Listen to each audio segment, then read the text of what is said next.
fourth conference we are organizing.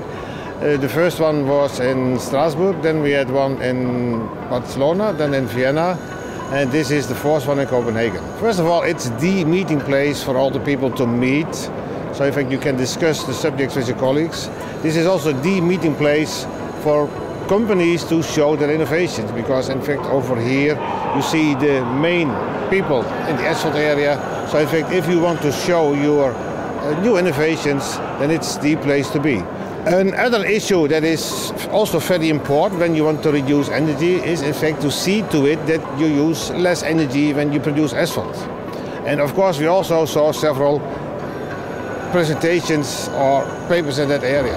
And I also saw one very interesting paper from Turkey. There they produced parts that could be attached to an asphalt plant, and they crush in fact asphalt at the asphalt plant. And that's also a very nice example what we have over here. And in fact it shows that companies, sometimes very small companies, are working very hard to find new solutions for the challenges we are facing today.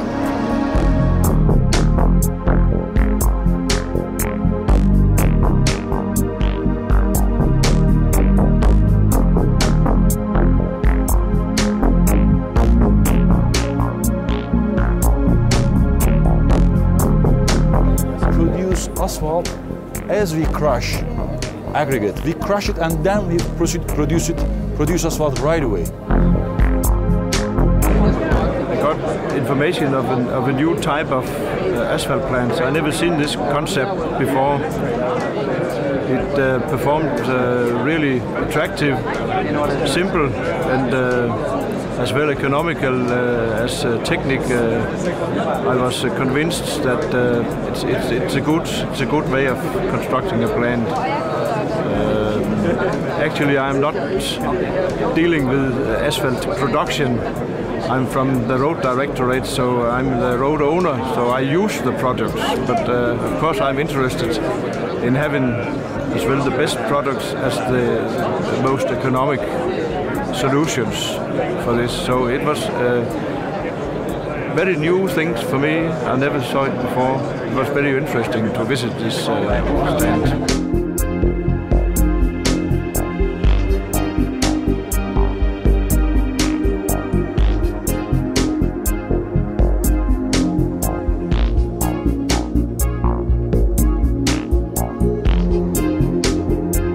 So I send them back at the crush. And I need these types of material, they go to the asphalt plant.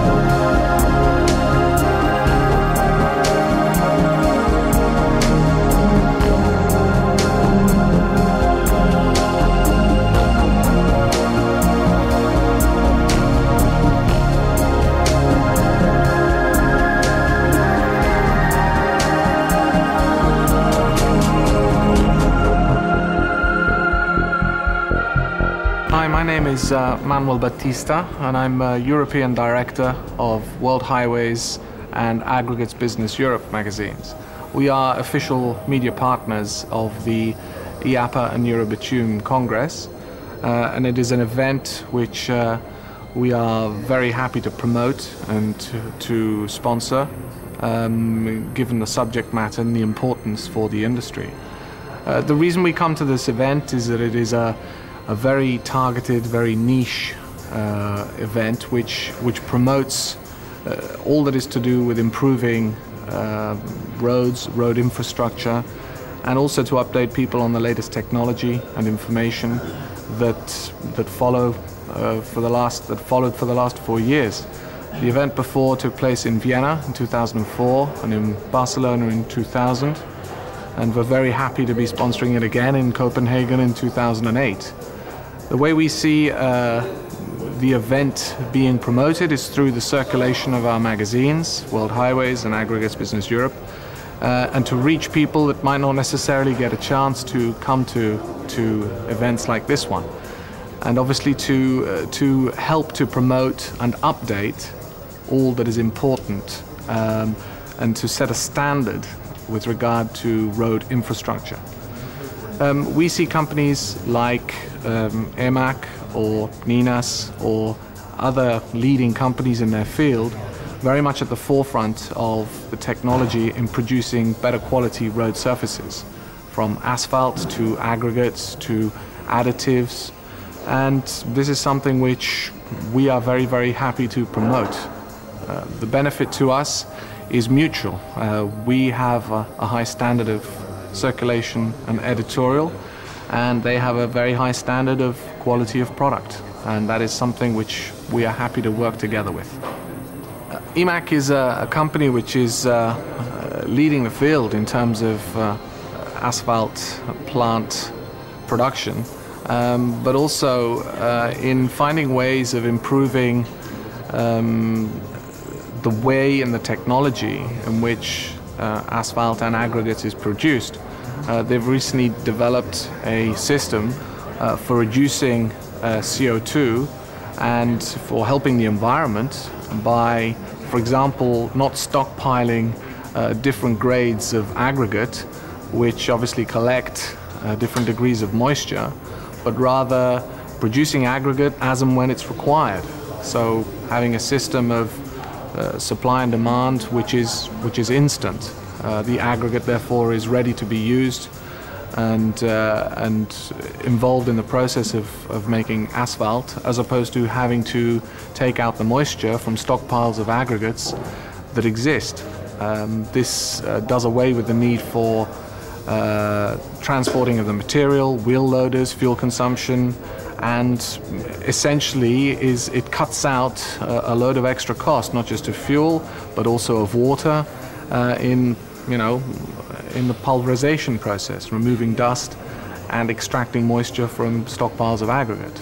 That's something which is being presented by Emre Gencer at the Congress, and which he will be putting forward as a paper for the benefits of the delegates.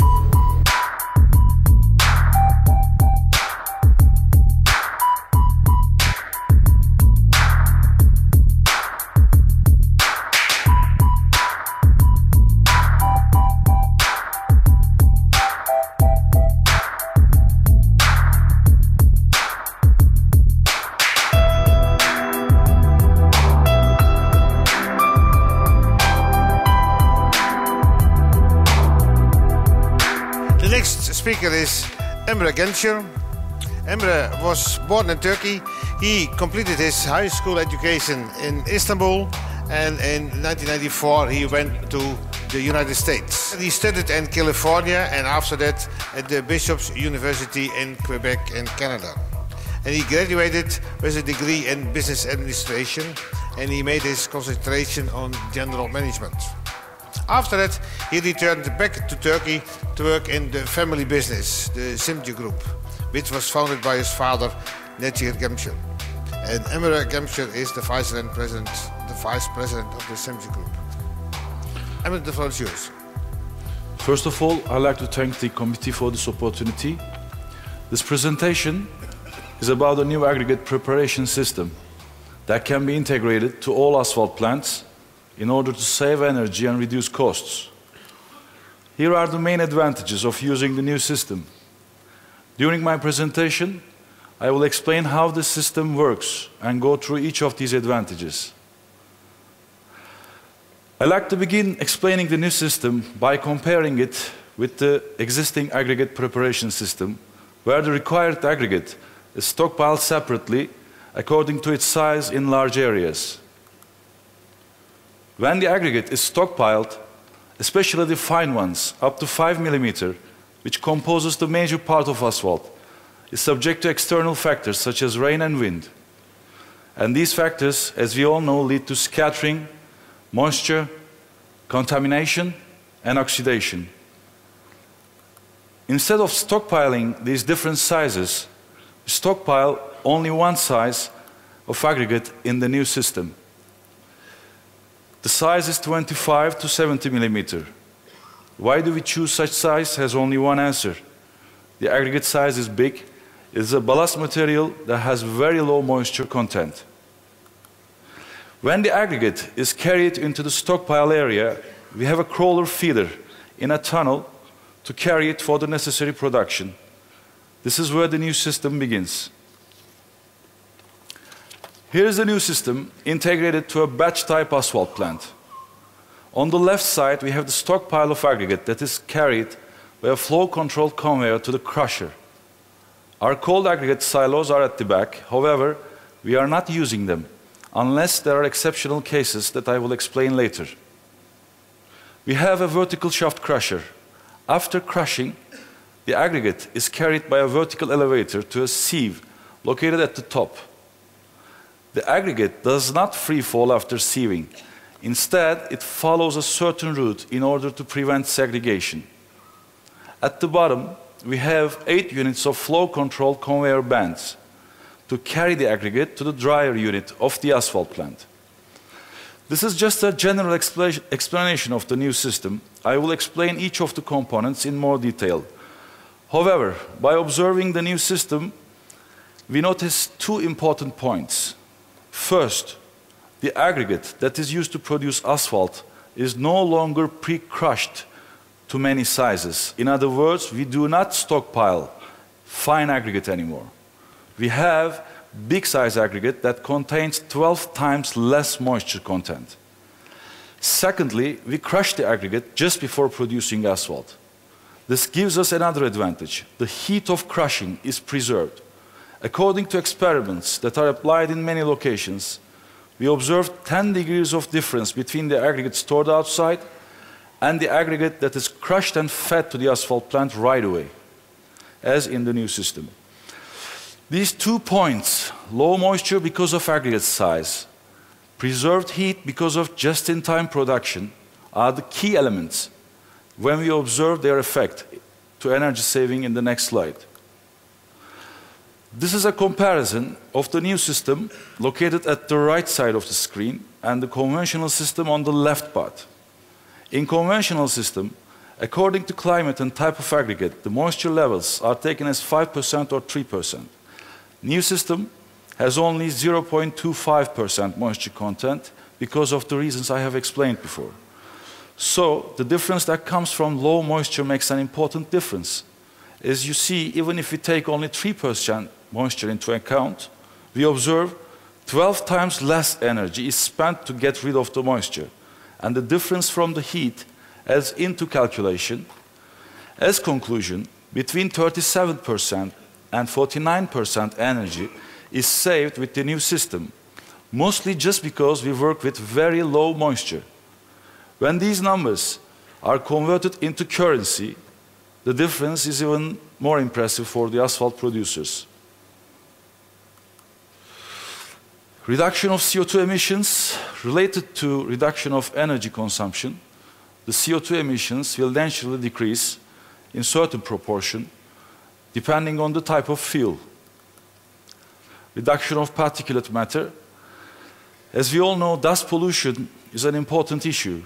One way to solve this problem is water pulverizing, as in most conventional systems, which is a very costly method, because aggregate for asphalt production must be completely dry. And also we create more reasons for oxidation. When we look at the conventional aggregate crushing, the components that create most dust are usually the secondary crushers that crush the aggregate to fine sizes. In the new system, we can keep the primary part of the crushers and we can eliminate the secondary part, because the secondary part will take place near the asphalt plant just before production. Here's the new system integrated with an asphalt plant. While crushing takes place in the new system, all the dust remains in the system. The particulate matter, a potential pollution, is converted to an industrial product such as filler material. Crushing, sieving, stockpiling and feeding to asphalt plant, this whole operation is done in a closed system. Since the new system works with only one size of aggregate, we do not use our cold silos anymore except in special cases. The aggregate is delivered by trucks to a stockpile area and carried constantly with conveyors to the new system. This eliminates the use of loaders for aggregate supply. Elimination of loaders for aggregate supply is a significant cost reducer and creates a safer work environment. However, there will be cases to work with specific type of aggregate. If there is such a case where additional types of aggregate is necessary, then coal silos are always available. Elimination of working with moisture gives us many other benefits. For example, an asphalt producer that produces around 100,000 tons of asphalt per year carries 3,000 tons of water when purchasing aggregate. That means 200 trucks of water carried to asphalt plants so that we can evaporate and get rid of it. In terms of stock costs, it is acceptable that it is more costly to stock various types of aggregates, especially the fine aggregate, than stockpiling only one type. How do we supply the asphalt plant with the required aggregate by using the new system? In order to explain this, I must explain the system's aggregate distribution unit more in detail. This is the top view of the aggregate distributor. The aggregate is fed to the crusher. After the crushing, it is carried to the screen by use of a vertical elevator. We have 9 sizes, including oversized material, after sieving operation. The sections are divided according to our choice. Most of the time, we reserve the major part for the fine aggregate. But what happens if we do not get exactly what we want? In order to explain this, we must look to the system from the cross-section view. This is a cross view of the system aggregate distribution. As we observe in this example, the asphalt plant manager needs to produce binder coarse asphalt. On the left side, we see the conveyor carrying aggregate to the crusher. This feed is flow controlled. It is carrying aggregate of 25 to 70 millimeter to the crusher around 270 tons per hour. Plant manager can increase or decrease the speed of flow. Then we see vertical shaft crusher working on 1,200 RPM. This could be also increased or decreased based on manager's choice. High RPM brings us finer material and lower RPM produces bigger sizes. After the crushing operation, the material is carried to the screen by use of a vertical elevator. We have 9 sections from 02 until 38 plus. And all the sections except 02 have overflow ports. When the section is full, aggregate could be sent back at the crusher to be recrushed and passed through the screen once again and distributed according to size. In this example, the plant manager does not need sizes bigger than 25, therefore he sends them back at the crusher. The material he needs is transferred to the asphalt plant's dryer unit by use of flow-controlled feeders. The plant manager can adjust the speed of each material as if he is operating the cold silos of the asphalt plant. In this example, the plant manager needs to produce mastic asphalt. Now the aggregate flow crusher is much slower, around 170 tons per hour. But the crusher is working on 1,400 RPM, which means fine aggregate is necessary. All the ports are open for recrushing except the fine aggregate sizes until 11 millimeter. The rest goes back at the crusher. The sizes 02, 25, 8, 11 are fed to the asphalt plant's dryer unit. This is how just-in-time aggregate is produced for just-in-time asphalt. By using new system's aggregate distribution system, we observed that there is considerable improvement in aggregate's geometrical requirements, such as grading, flakiness, shape, and angularity. This is a sieve analysis to compare the new system with conventional ones. At the beginning of the presentation, I mentioned that the new system does not let aggregate free fall after sieving.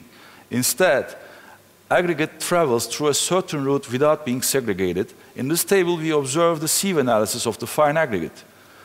Low numbers of standard deviation tells us the new system is successful in preventing segregation. This is a comparison of flakiness index of coarse aggregate between new and conventional systems. First-time crushed basalt gives us a score of 14.5, which is not bad.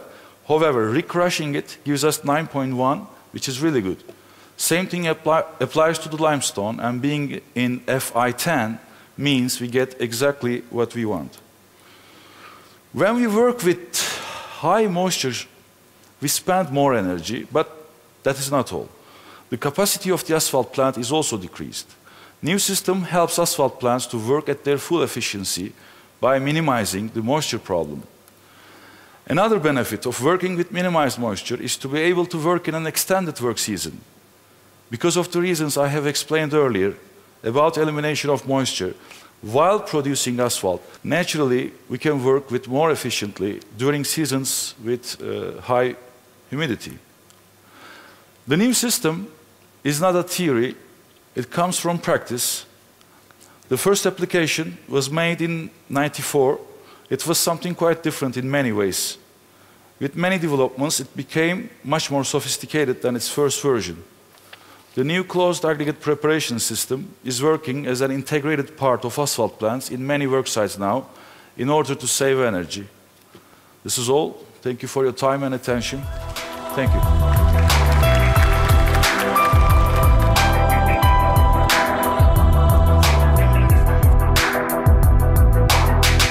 Aggregate business, I'm the third generation of my family who have been in the business. We have been crushing stones in Ireland since previous to 1895. So we also have a crusher belonging to my granduncles. Still can be used, but not being used anymore, of course. This new system is very suitable for the climate in our country because we get a lot of rain, and to have the material dry going into the asphalt plant.